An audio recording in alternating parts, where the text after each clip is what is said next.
లో జరిగేటువంటి సభా పనులను మాజీ మంత్రి గంగుల కమలాకర్ పరిశీలించారు.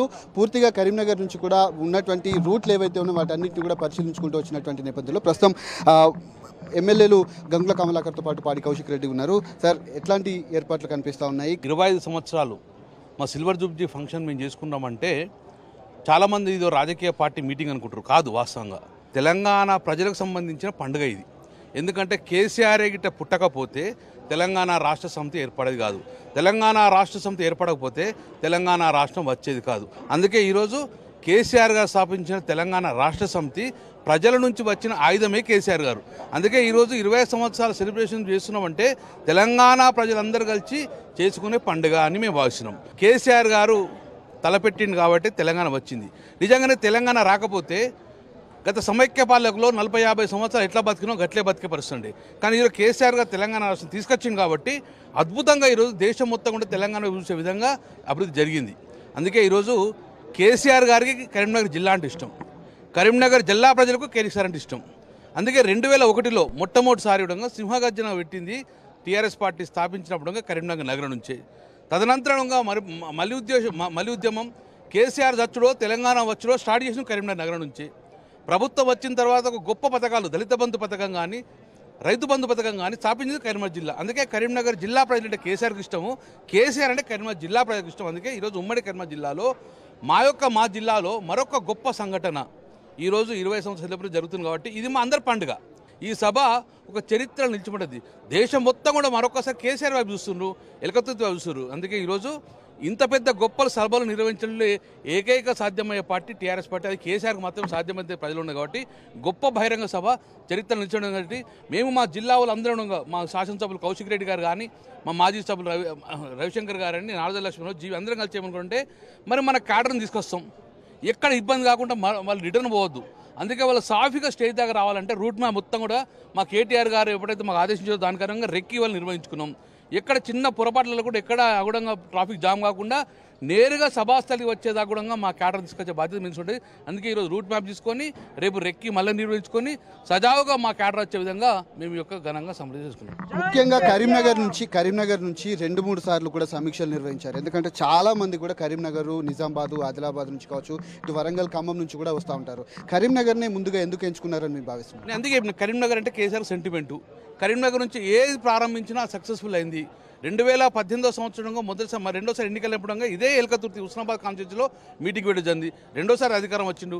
మొదటిసారి సమావేశంలో ఎలక్షన్ క్యాంపెయిన్ కరీంనగర్ స్టార్ట్ చేసిండు.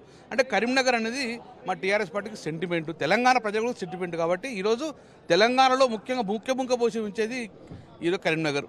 అందుకే సుమారు 170,000 పైచిలకు మంది కూడా ఈరోజు రవాణా సౌకర్యం కల్పించాం. ఇంకా రవాణా లేకుండా నడుచుకుంటూ వచ్చే చాలామంది ఉంటారు కాబట్టి ఘనంగా బ్రహ్మాండంగా వాళ్ళని చేరవేసే బాధ్యత ఉంటుంది. కాబట్టి అందుకే కరీంనగర్ జిల్లా మొత్తం కూడా ఈరోజు పండుగ జరుపుకుంటున్నారు. ఇప్పటికే మా కేటీ రామారావు గారు 4 సమీక్షలు చెప్పారు. ఎవరి రూట్ వాళ్ళకి అప్పచెప్పాము, ఎవరి బస్సులు వాళ్ళకి అప్పచెప్పినాం, ఎవరి స్కూల్ బస్సు వాళ్ళకి అప్పచెప్పినాం. డెఫినెట్గా అందరూ వచ్చేందుకు ఉత్సాహం చూస్తున్నారు. 17 నెలల నుంచి ఇచ్చిన ఏ ఒక్క హామీ కూడా నెరవేరలేదు. అటు రైతుల నుంచి కావచ్చు, ఆటో డ్రైవర్ల నుంచి కావచ్చు, మహిళల నుంచి కావచ్చు. అంతేకాకుండా హైదరాబాద్లో హైడ్రా లాంటి ఒక పెనుభూతాన్ని ప్రజల మీదకి వదిలి చాలా వరకు విధ్వంసం సృష్టించినటువంటి పరిస్థితులు కనబడ్డాయి. కాంగ్రెస్ పార్టీకి మీరు ఇచ్చేటువంటి కౌంటర్ ఏంటి? ఎల్లుండి సభలో ఎట్లా ఉండబోతున్నాం? కాంగ్రెస్ పార్టీ గురించి చాలామంది కూడా ఇప్పుడున్న 25-26 సంవత్సరాల పిల్లలకు తెలియదు. కానీ మేమందరూ తెలుసు కాంగ్రెస్ పార్టీ పరిస్థితి. కాంగ్రెస్ ప్రభుత్వం వచ్చిన తర్వాత ఈ రాష్ట్రం ఎట్లా విచ్ఛిన్నమైంది కూడా మాకు తెలుసు. కాబట్టి మాలాంటి వాళ్ళు కాంగ్రెస్ పార్టీ కోటేరు. కానీ కొంతమంది కూడా రేవంత్ రెడ్డి గారి యొక్క అత్యాశకు గురై కొంతమంది ఓటేసిన వాటి వాస్తవమే. కానీ ఇప్పుడు తెలిసిపోయింది, అబ్బా గత 40-50 సంవత్సరాలు ఎంత మోసం చేసింది మన తెలంగాణను కాంగ్రెస్ పార్టీ. మళ్ళీ ఇప్పుడు అలాగే 1.5 ఇయర్ తెలిసిపోయింది. కాబట్టి ఇక జీవితం మళ్ళీ 20 సంవత్సరాలకి ఇక్కడ కాంగ్రెస్ అనే మాట కూడా వచ్చే పరిస్థితి లేదు. అందుకే ఈరోజు ప్రజలందరూ కూడా మరొక్కసారి కేసీఆర్ కావాలి, కేసీఆర్ను బయటకు చూడాలి, కేసీఆర్ బయటకు రావాలి, మా కేసీఆర్ మా మాటలు వినాలి అనే విధంగా ఈరోజు అందరూ ప్రజలెత్తారు. కాబట్టి మా సారుడంగా అంత వాళ్ళు అనగానే ఇప్పుడు అచ్చటలు కాదు, అధికారం ఇచ్చిండ్రు. ఒక 2 సంవత్సరాలు అధికారం ఉన్న రేవంత్ రెడ్డి మంచి పనులు చేయాలని కోరుకున్నాడు. కానీ మంచి పనులు చేయడం విఫలమైండు. ఎమ్మెల్యేలు కౌశిక్ రెడ్డి మనతో పాటున్నారు. ఎల్లుండి సభ ఎట్లా ఉండబోతుంది అనుకుంటున్నారు? కరీంనగర్ నుంచి ఎట్లా ఉండబోతుంది? హుజరాబాద్ నుంచి ఎంతమంది జనం రాబోతారు? ఇలా హుజరాబాద్ నియోజకవర్గం నుంచి 50,000 మంది ఇలా కేసీఆర్ గారిని చూడడానికి, కేసీఆర్ గారి స్పీచ్ వినడానికి కోసము ఎదురు చూస్తూ ఉన్నారు. ఈ సభకి అటెండ్ కాబోతూ ఉన్నారు. 1,00,000 వాళ్ళు చెప్తా ఉన్నాను. కానీ విని ఎరగని రీతిలో తెలంగాణలో మొత్తము ప్రతి గ్రామం నుంచి మూలల నుంచి కదిలి వస్తూ ఉన్నారు. ఉట్టి హుజరాబాద్ కాదు, అసలు లక్షలాది మంది రేపు ఈ సభకి అటెండ్ కాబోతా ఉన్నారు. ఇలా ఖచ్చితంగా రైతుల పక్షాన, మహిళల పక్షాన, యువతుల పక్షాన, వృద్ధుల పక్షాన ఇలా కేసీఆర్ గారు రేపు గలమిప్పబోతా ఉన్నారు. ఖచ్చితంగా చెప్తా ఉన్నాను, ఈ సభతోని తెలంగాణ రాష్ట్రంలో ఉన్న ప్రజలకి చైతన్యం నింపుతా ఉన్నారు. నేను కూడా మీ ద్వారా యావత్ తెలంగాణ ప్రజలకి విజ్ఞప్తి చేస్తూ ఉన్నాను.